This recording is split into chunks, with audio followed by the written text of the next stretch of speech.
You are watching the Bengal Fusion Social Network. সুজনের সমস্যা, এই সুজন নামটা সত্যি নাম নয়, কিন্তু এখনকার দিনে এই সুজন অনেকে আছে, 18, 20, 22 এই বয়সের সুজনরা। সমস্যা হচ্ছে পর্নোগ্রাফি অ্যাডিকশানের, অর্থাৎ যে যৌন ছবি বিভিন্ন এখন সোশ্যাল মিডিয়াতে ভেসে বেড়ায়, তার এক অদম্য আকর্ষণ এবং বহু সময় সেই ছবি দেখে কাটানো। এই পর্ন অ্যাডিকশান এখনকার দিনের ছেলেদের এবং মেয়েদের এক অদ্ভুত সমস্যার জায়গা তৈরি করে দিচ্ছে। আমাদের আজকের আলোচনা এই নিয়েই।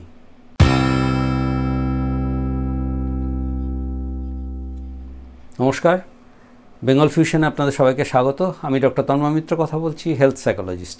প্রায় 30 বছর ধরে মানসিক রোগীদের চিকিৎসা, থেরাপি এই নিয়ে আমার কাজ, এবং সেখান থেকেই কিছু অভিজ্ঞতা আপনাদের সঙ্গে শেয়ার করে নিচ্ছি এখানে।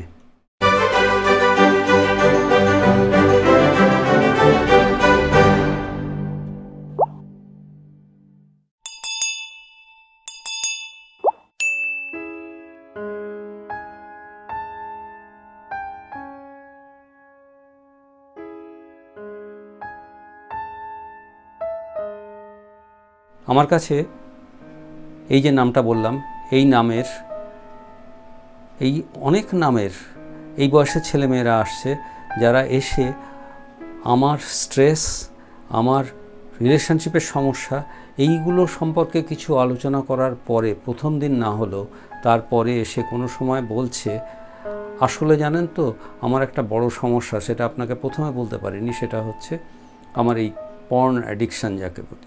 এই কথাটাই ব্যবহার করা হয় বেশি, পর্ন অ্যাডিকশান। আমি প্রচুর এই ব্লু মেটেরিয়াল বলি বা এই পর্নোগ্রাফি দেখে থাকি, এবং আমরা একটা অ্যাভারেজ করে দেখেছিলাম, আমরা একটা কাজ করেছিলাম রিসার্চে, সেখানে দেখেছিলাম যে দিনে অনেক সময় 3 ঘন্টা 4 ঘন্টা সময় চলে যাচ্ছে এই দেখার পেছনে। দেখাতে আপত্তিটা কোথায়? আপত্তি কিন্তু দেখার জন্য নয়, দেখা যাচ্ছে এই কন্টেন্ট যেগুলো আসে এখন, আমি গত এই 1 বছর 2 বছর 3 বছরের কথা বলছি, এবং আস্তে আস্তে কিন্তু কন্টেন্টগুলো চেঞ্জ হচ্ছে। আমাদের বোঝার দরকার আছে যে স্বাভাবিক যৌনতার থেকে আস্তে আস্তে শিফটিং হচ্ছে, সরে যাচ্ছে অস্বাভাবিক যৌনতার দিকে।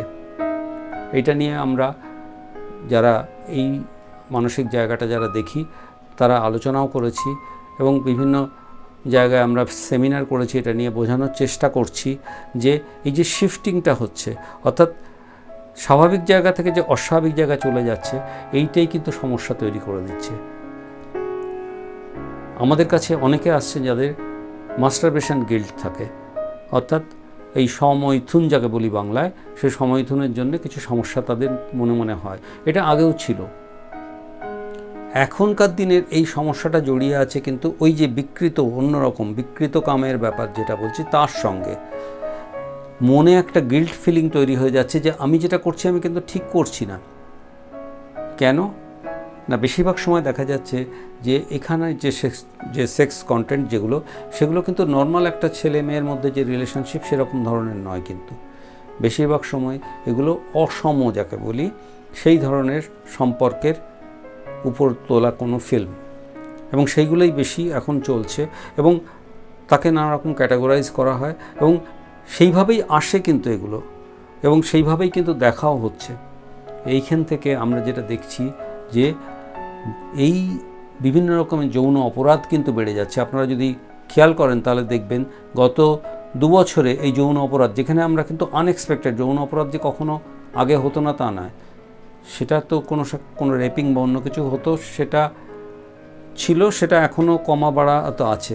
এখন যেটা আমরা দেখতে পাচ্ছি যে ক্লাস 5, 4 এই পর্যায়ের এই জায়গায় এসে তারা, এই বাচ্চারা একসঙ্গে একটা অদ্ভুত কাণ্ড কিছু ঘটিয়ে ফেলছে, এই ধরনের যে যৌন অপরাধ ঘটিয়ে ফেলছে, যেটা কিন্তু বোধহয় আগে ছিলই না বা ভাবাই যেত না। এর পেছনে যখন খুঁজতে গিয়ে আমরা কারণ দেখছি, এবং আমাদের অভিজ্ঞতাতে আমরা কিন্তু এটা খুঁজে বার করতে পারছি, এর পেছনে কিন্তু এই যে ইজি অ্যাভেলেবল যে পর্নোগ্রাফি, সেই জায়গাটা, এবং সেটা কিন্তু একটা মারাত্মক অসুবিধার জায়গা তৈরি করে দিচ্ছে। আমি যেটা বলছিলাম যে অসম জায়গায় যে চাইল্ড সেক্স, এই যে সেক্সুয়ালিটি টুয়ার্ডস ওল্ডার পিপল, এই যে বিভিন্ন রকমের জিনিস যেগুলো কিন্তু বিকৃত, সেই জায়গাগুলোকে কিন্তু চালানো হচ্ছে, যেটাই স্বাভাবিক। এবং সেইখান থেকে দাঁড়িয়ে এই ছেলে মেয়েগুলো যারা সত্যিকারের সরলমতি, তাদের আস্তে আস্তে যেটা হয় ডিস্টরশন, বিকৃতি দেখতে দেখতে তাদের কিন্তু নিজেদের অসুবিধা তৈরি হতে থাকছে। এবং অসুবিধাটা ধরা পড়ছে তখন আরও বেশি, যখন তারা একটা স্বাভাবিক সম্পর্কে আর একজনের সঙ্গে জুড়ছে। তখন আমার কাছে আসা একটি খুব ভালো ছেলে, তার সমস্যা হলো সে কিছুতেই তার প্রেমিকার সঙ্গে ঠিক এই জায়গাটা, শারীরিক জায়গায় স্বচ্ছন্দ হতে পারছে না। তার কারণ তার প্রেমিকা মনে করছে যে এমন কয়েকটা জিনিস তার মধ্যে নেই, যে জিনিসগুলো কিন্তু একেবারেই স্বাভাবিক নয়। কিন্তু এই প্রেমিকার মনে হচ্ছে এগুলোই বোধহয় স্বাভাবিক এখনকার দিনে। অর্থাৎ এখানে কিন্তু আবার ওই কাজ, অর্থাৎ দুজনকেই ডেকে নিয়ে সেখানে কিন্তু তাদের একটা সাইকোলজিক্যাল কাউন্সেলিং করার দরকার আছে, কোনটা স্বাভাবিক আর কোনটা ডেভিয়েশন, কোনটা কিন্তু স্বাভাবিক থেকে অন্য জায়গায় সরে যাচ্ছে। এইখান থেকে কিন্তু আসছে ফ্রাস্ট্রেশন, এখান থেকে কিন্তু আসছে অ্যাংজাইটি, এখান থেকে রিলেশনশিপ ব্রেক আপ হয়ে যাচ্ছে। কিন্তু রিলেশনশিপ ব্রেক হওয়ার একটা বড় কারণ কিন্তু আজকাল এই জায়গাটা, যেখানে সেক্সুয়ালিটির জায়গায় কিন্তু সমস্যা হচ্ছে। সেটা মেয়েদের অনেক সময় আমরা দেখছি বেশি হচ্ছে। ছেলেরা তারা নানারকম এক্সপেরিমেন্টেশন করতে চাইছে, এবং যে এক্সপেরিমেন্টেশন করার শিক্ষাটা কিন্তু তাদের আসছে ওই যে পর্ন অ্যাডিকশান, এখান থেকে। কাজেই যদি আপনাদের পরিচিত কাউকে এই সমস্যার মধ্যে দিয়ে যেতে দেখেন, তাদের অবশ্যই বিশেষজ্ঞের কাছে নিয়ে যান। সাহায্য কিন্তু আছে, সাহায্য নিলে কিন্তু উপকার পাবেন। কাজে আমি বলবো দেরি না করে সেটা করা উচিত, কারণ তা না হলে অনেক দেরি হয়ে গেলে কিন্তু এইগুলোর থেকে বেরিয়ে আসা খুব সমস্যা হয়। আমি আশা করব আমাদের আলোচনা ভালো লাগছে। যদি ভালো লাগে লাইক আর শেয়ার করতে ভুলবেন না। নিচে আমাদের বক্স আছে, সেখানে যদি কোনো কমেন্ট লেখেন আমরা আমাদের সাধ্যমতো উত্তর দিয়ে থাকি। আজ এই পর্যন্ত, পরের সপ্তাহে আবার দেখা হবে। নমস্কার।